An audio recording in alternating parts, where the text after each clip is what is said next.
どういう意味どういう意味麺の硬さ、味の濃さ麺は、ですね、柔らかく。柔らかお願いします。あと何あと何 ?OK。なんか味の濃さとか、酢で。味は、普通ですよ。お願いします。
Sarap. Kain tayo guys. So, namiss ko ang ramen, yung Tonkotsu ramen. Masarap kasi ito, malasa.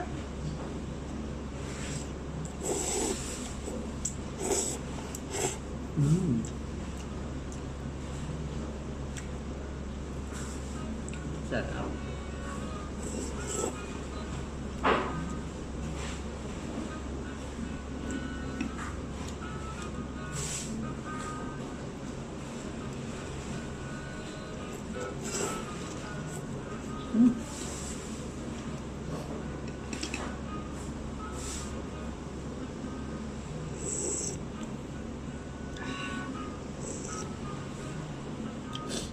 Umuulan kasi, kaya malamig. Kaya nagramen ako. Ayan, sarap ng sabaw. Kaloka. Ayun ako.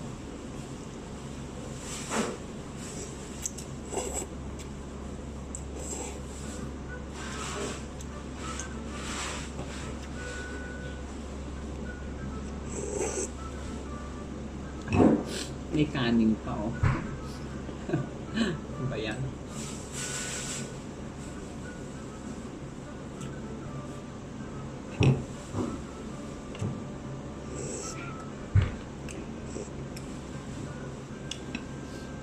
Sarap.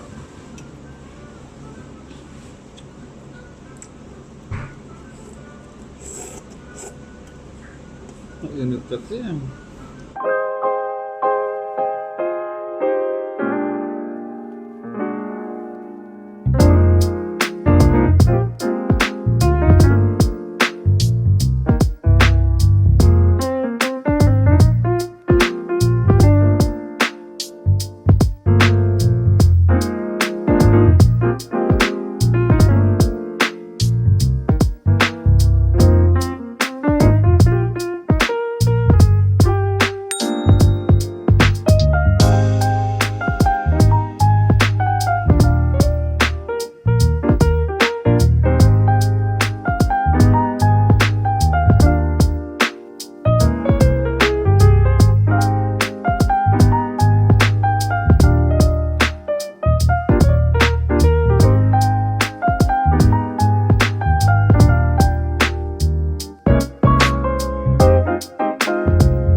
Hello, kakakain ko lang sa ramen. Ayan. Sa Wow Ramen. Nabusog ako kasi nga, walang laman yung ref ko. Wala akong mailuto. Napagod ako. Natamad ako. Umuulan pa, malamig. So, na-timing ang pagkain ko ng ramen. Mainit, pinawisan nga ako. Eto, katatapos ko lang. Pauwi na ulit sa bahay. 2 seconds later.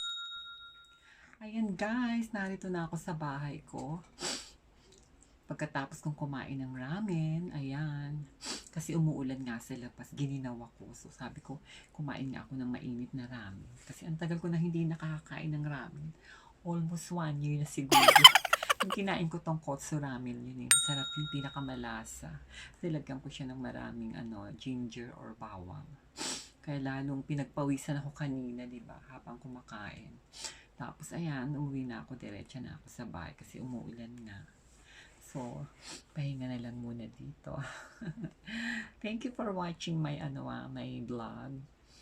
Eating ramen for today. Wala kasing laman yung mga ref ko. Napagod na ako mamili or magluto pa. Which is anong oras na naman ngayon? Anong oras na ba? Ayan, 6:30 na dito sa Japan time. So, kumain na lang ako para mag-relax na lang ako. Thank you again sa inyong lahat and God bless everyone and always keep safe. This is Preciosa Glamorosa. Please like, comment, and subscribe to my channel. And have a good day. Bye-bye.